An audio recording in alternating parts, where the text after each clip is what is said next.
Can't hear you.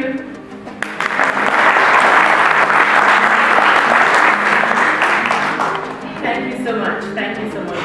Namaste. You all know that I'm Diallo and that I am representing the United Nations Department of Global Communications. I've been working for the UN for about 33 years, and at this point I'm really privileged and honored to be managing a team of dynamic people that work in the civil society unit. This part of the department really focuses on interaction with civil society, with NGOs, with youth groups, with academic institutions, and with think tanks. I'm really honored to be here today. I've been telling people that I've worked around the region for many years, but for some reason I never made it to India. And finally, after maybe almost 1 year of talks with Manav, here I am. And it really is a privilege for me to be in a room filled with so many inspiring young people that are thinkers, action people, and implementers. I want to give a really special thank you to 1M1B as an esteemed NGO partner of the Department of Global Communications for inviting me to be here with you all.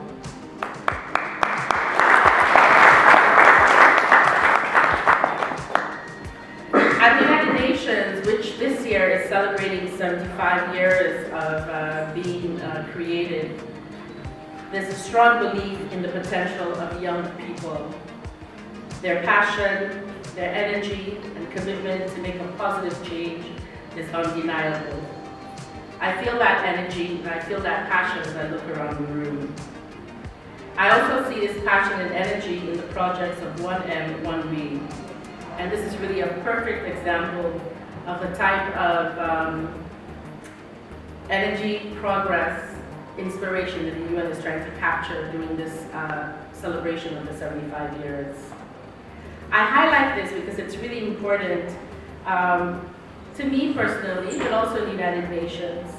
I don't know if you're aware that the Secretary General of the UN just declared 2020 a decade for action. And the projects that I know I'm going to be visiting in the next couple of days here in India that are organized and developed by 1M, 1B, many of them that Youth of India is involved in, are doing exactly what the United Nations is calling for. After some years of work with 1M, 1B, I'm truly excited to be on this landscape, and I'm truly looking forward to meeting people on the ground, getting down to the grassroots level, and really looking forward to collaborating more with such an esteemed partner.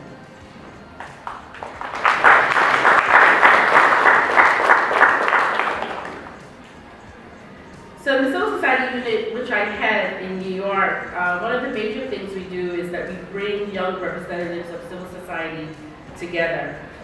Not only to make sure that their voices are heard at the United Nations and across the globe, but also to make sure that their voice is powerful. This program of youth representatives that we manage has allowed over 600 young leaders to participate in a number of UN initiatives, ranging from forums, advocacy campaigns, and activities on UN-related topics such as the SDGs. It also gives the opportunity to take on leadership roles in a program that we call the Youth Steering Committee.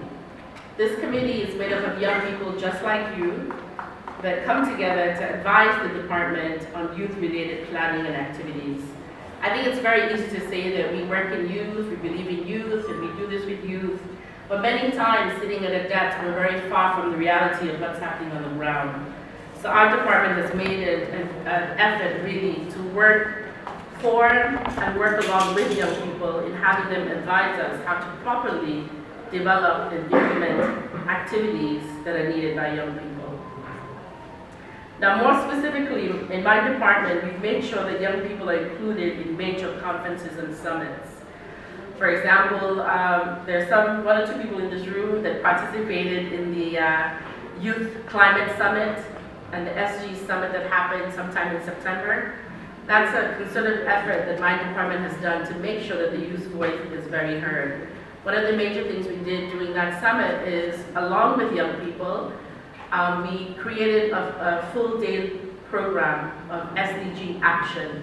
All I had to do was to sit back and look pretty and rely on the passion and the energy of young people to put the program together. Of course, in my department, we push young people in the forefront, but we very much believe in intergenerational action and collaborating with them. For instance, again, the UN Civil Society conferences, which are organized by my department, have major leadership by young people and participation of young people as well. We have a UN Civil Society conference. The last one was held in Salt Lake City, Utah, in the United States. Anybody know where that is? No? I didn't know where it was either before I went there, so don't worry. But the United Nations made a specific effort to go to Salt Lake City because it's Middle America. And we were interested to change the narrative and to go to a place that is not automatically where you would find the UN. And we had young people at the forefront in that conference in helping us design what would take place. So we were very keen of bringing the global voice of young people from around the world to the domestic voice of people we found in Middle America. Now the young people really took charge. We had about 5,000 people that attended that conference, and over a third of the people who participated were young people between the ages of 18 and 32. And they put together a very strong program that attracted not just young people, but many others who were attending the conference. One of the major things that they did is that they consulted worldwide as much as they could, young people on creating a declaration that was focused on the theme of the conference, which was SDG 11. Anybody can shout out what SDG 11 is? SDG 11, any takers? You all have iPhones and Androids. You should be clicking right now. So SDG 11 focuses on sustainable cities and communities. So the young people decided to consult their peers around the world, and they created a declaration that included 25 pledges that young people felt they needed to put forth and make a commitment to focus on climate action. In addition to the Youth Declaration, they had a dedicated space for young people, which we call the Youth Hub, which had everything from a youth caucus to dedicated sessions on various SDGs to a dance-a-thon to a music festival. The hub was dedicated for young people, but it was open to anybody who was in the conference. As I mentioned before, we do believe in having an intergenerational connection. So I invite all of you to read the Youth Global Compact, which can be found on our website. And the idea is that we want to share this declaration as much as possible and to really work with young people to see how to activate and to implement these 25 commitments. In addition to the Civil Society Unit, the UN has various organs that are focused on supporting young people. At the start of the year, the UN launched, as I mentioned, a decade of action, where youth have been seen as essential to making efforts to achieve the Sustainable Development Goals. Among these are the Secretary General's envoy, other organs that focus on youth are the Secretary General's envoy on youth, a very dynamic young lady, Jayapna, that comes from Sri Lanka, who is your voice at the United Nations. We also have one of our departments, which is called focuses on economic and social issues that has a very robust youth program, and they mostly are focusing on policy issues and making sure that member states are developing guidelines and policies that respect youth issues and youth concerns. I think another interesting forum at the UN that young people should be looking out for is the ECOSOC Youth Forum, which is a space that is dedicated for young people, and every year they have a specific theme in which they're focusing. And this is supposed to be a forum that is really taking up at the highest level the issues of young people. Now, the Secretary General I mentioned has an envoy who really has the task of working closely with member states to bring youth voices to intergovernmental negotiations and to UN processes. So the Secretary General has tasked her in conjunction with the UN system and youth themselves to lead a very robust strategy that is called the UN Youth Strategy Youth 2030. This strategy is something that aims to scale up global, regional, and national actions to meet young people's needs and to realize their rights and tap their possibilities as agents of change. As young leaders of the present and of tomorrow, youth, we believe, are informed, engaged with a global vision for the future. Do you agree? Yes. Let me hear you if you agree. Yes. I can't be the only one talking. Now, I mentioned that one of our departments focuses a lot on policy. I think something that you really verse yourself in as well as the Youth 2030 is a very traditional document, which is called the UN World Program of Action of Youth, which really covers about 15 youth priority areas. And that really has been the blueprint in terms of the UN's work on youth issues. Now, today we're talking about, youth and localizing the SDGs. I've mentioned the UN has quite a few programs in working with young people. Even at that, we all understand that the UN cannot do this alone, so that we rely a lot on various partners. And one of the crucial partners that has come from the UN as very necessary to get anything done is young people. So even as I mentioned these platforms, I myself as a UN person know that youth are at the forefront, and that you as a young person have a lot to contribute towards making change. Whether it's change in your own family life, change in your school, change in your community, or change in the world. So when I think about it, I have a couple of ideas what I think youth should be doing to localize the SDGs. But I'm going to throw it back to you. And here, you don't need your phone. I need you to stand up and shout out to me what you as a young person think you are doing to localize the SDGs. So be careful. Once I take off my glasses, it means I can really see you. And I can point out to you. So I'm looking around the room. I need something from somebody. What are you doing in your community to localize the SDGs?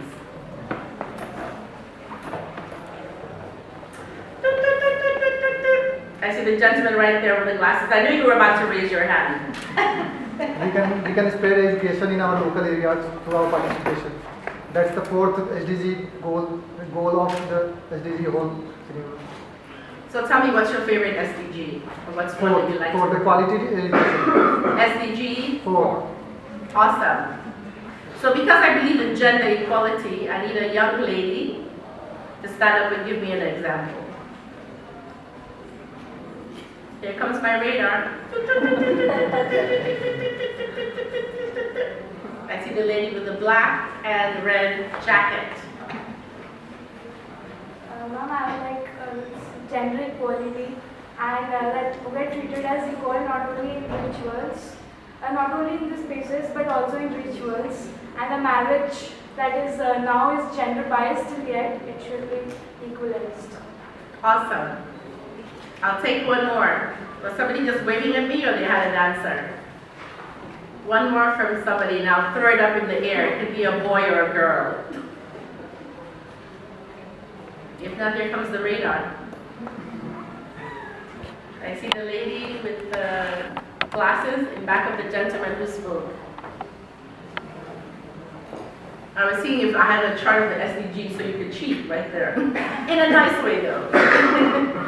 So for me, equality would mean not only in terms, like ma'am said, not only in terms of ritual or marriage, but we see equality as being able to generate productivity in every manner.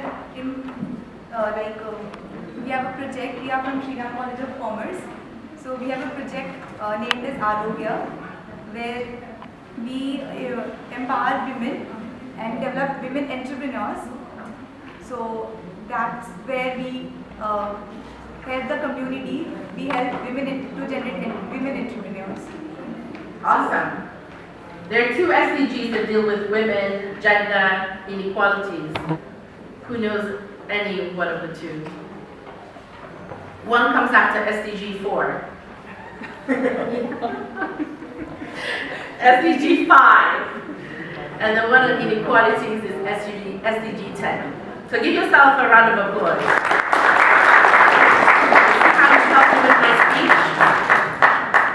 So I think those are all really great ideas, but then, I was thinking to myself too, localizing SDGs, because everything cannot be on the global level. I mean, I recently went to Sierra Leone in West Africa, where I come from, for about 6 weeks.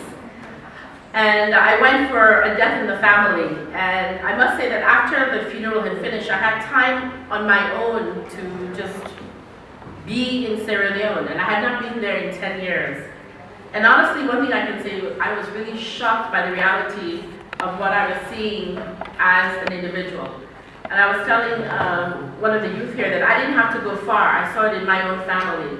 Because my country is a country that's been plagued by civil war for many years. They had mudslides recently. They were plagued with Ebola. So I have not been to Sierra Leone in 10 years. And I felt when I was there that the country had gone back 20 years. And, I was asking myself, even as a UN person, what have I done to make things different in my own country? Because sometimes I believe when we work with large organizations, we're very much at the top. And we don't find ways to localize and bring things that we're doing to the grassroots level to really affect people and to make change. So, I had a lot of reflections, and when I was looking at this presentation today, some of the things that I came up, because I myself believe that youth is an anchor through which that we can make viable change.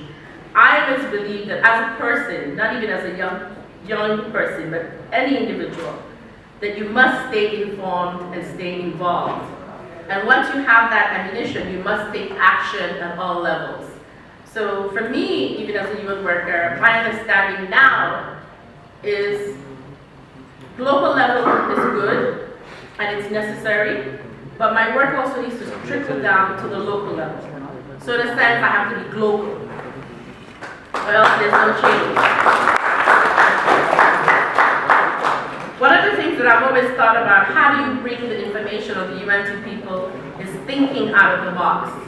You need to be passionate, and once you're passionate, you need to tell somebody about it. I have been privileged enough in the United Nations to travel to many places and a lot to engage with young people. In 2 recent trips I made to China and to Colombia, my heart was touched, because one of the things that I heard from young people is that they want to be close to the UN.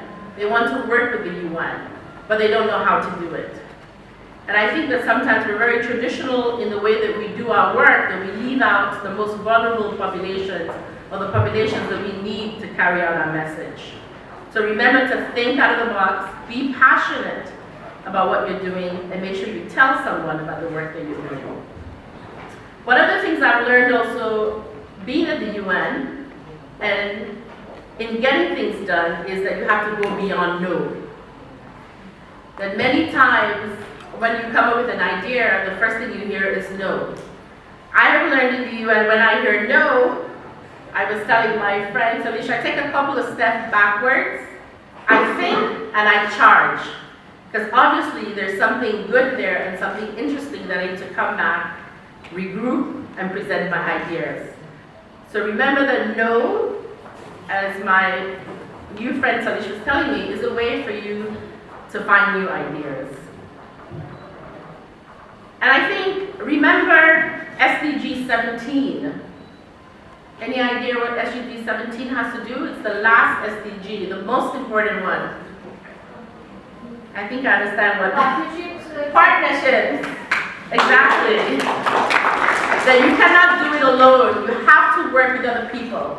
And you have to understand there's always enough pie for everybody.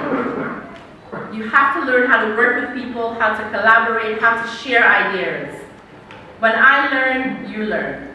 When I prosper, you prosper. There's always enough. It's important because, I'm going to leave here, I'm going to rely on 1M1B to get the work done, then I'm going to rely on somebody else in China or in Sierra Leone. The United Nations, it's not possible for us to get everything done. So partnership is very key, I think, in making things sustainable. Whether it's the UN, whether it's GTZ, whether it's your family, I think we as adults need to also actively listen to young people. Actively listen. Really block the noise and focus on what young people are saying. And we have to be able to provide support. And we have to ensure access to opportunities. The one thing I learned also when I was in Sierra Leone in October is that there's nothing very different for me, my children, and my family members I met in the village. The one difference is that my parents have given me an opportunity. I had access to education. I had access to travel. I've been exposed. So that has been the key. I could very easily have been in the village, married at a very early age, and have 4 or 5 children. And I think that is a determining factor in terms of what makes us progress. So in my small reflection, these are the ways that I see in a very personable way that both young people and people who support young people can actually actualize the youth concerns and the work that they do with the SDGs. Now lastly, one thing I mentioned to you is that it's the, how many years of the UN? Say it again? 75 years of the UN. October 24 is UN Day. And throughout the year, the UN is going to be actualizing a campaign. I want you to promise me something. Are you going to promise me something? Yes. Even before I tell you what it is? I want you to be able to go to the UN website and look for the UN 75 survey. I can even write it down to you before you leave today. The Secretary General of the UN, anybody know what that man is called? What's his name again? Antonio Guterres. He has launched a campaign to commemorate 75 years of the UN. But we want to have your say. We want to have your feedback. It's the biggest global conversation ever on the role of global communication in building the future we want. So I want all of us to go to that website, take that survey. It takes 1 minute. And your feedback is something that is very important because those responses in that survey are going to help the UN to improve its management of the achievement of the SDGs and to really put us in a better position to meet those aspirations for a brighter global future in 2045. If you agree with me, let me hear you.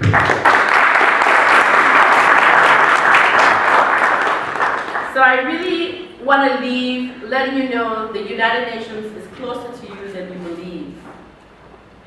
I want you to know that the UN is a place for you to voice your concerns and voice your ideas as well. Now, we have a UN office here in New Delhi, and I want to be able to make those connections with you. And I think it's not only my department that has an office here, many UN offices. And I think I want to take that responsibility to see how we can forge some relationships, probably having one M1B as an anchor, so that we form some type of collaboration in India. With that said, I really want to thank you for inviting me. I'm really honored to be here. I'm so psyched to be going tomorrow to visit the project. And I hope, this is my first time, but I hope it's not my last.